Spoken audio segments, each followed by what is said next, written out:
Bonjour, je vais vous présenter l'article Apprentissage non supervisé de représentation de mots à l'aide de réseaux de convolution bilinéaire sur des caractères, article de Thomas Lucas, Laure Soulier et David Picard. Qu'est-ce qu'il se fait actuellement au niveau de la représentation des mots? Il y a plusieurs approches. Tout d'abord, les approches addictionnaires, comme par exemple Glove et Skimgram, où il y a une représentation par mot dans le dictionnaire. Ensuite, il y a les approches Asumo, comme par exemple Caragram et Fasttext, où un mot est représenté comme la somme de la représentation de ces sous-mots, ou dans le cas des BPE, comme une séquence de sous-mots.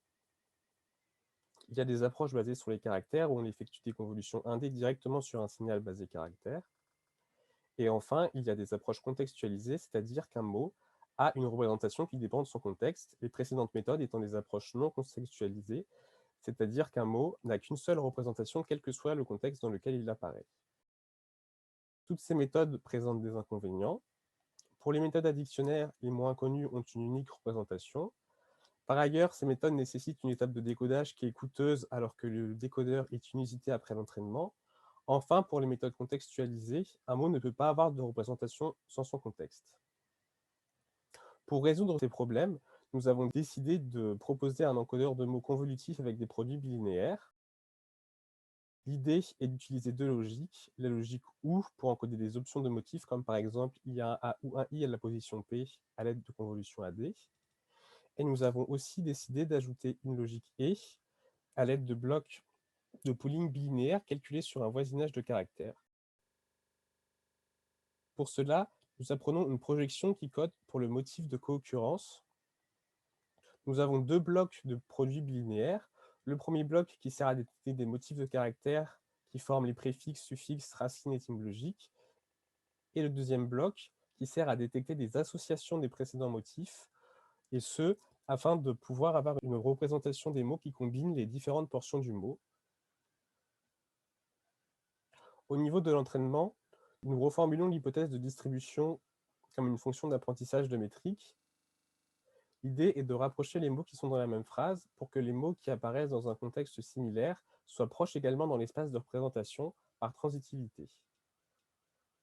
Pour cela, nous utilisons une triplet loss. L'idée est de partir d'un mot ZQ dans l'espace de représentation et de comparer la distance à un mot qui n'est pas dans la même phrase que ZQ, ZN, et de vouloir que la distance entre ZQ et ZN soit au moins égale à la distance entre ZQ et ZP, un mot qui est dans la même phrase que ZQ, plus une marge bêta. Par ailleurs, pour éviter d'avoir des solutions dégénérées, nous avons ajouté une loss d'orthogonalisation.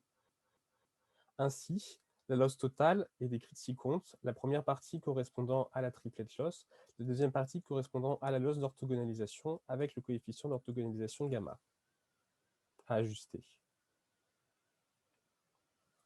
Pour évaluer la qualité de notre espace de représentation, nous avons utilisé trois tâches. Une première tâche qui consiste à prédire le caractère concret ou abstrait d'un mot.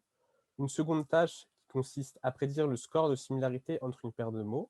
Et une troisième tâche qui consiste à prédire les caractéristiques d'un mot. Les résultats que nous avons obtenus sont en moyenne aussi bons que les méthodes populaires Glove et Fasttext, et plus homogènes.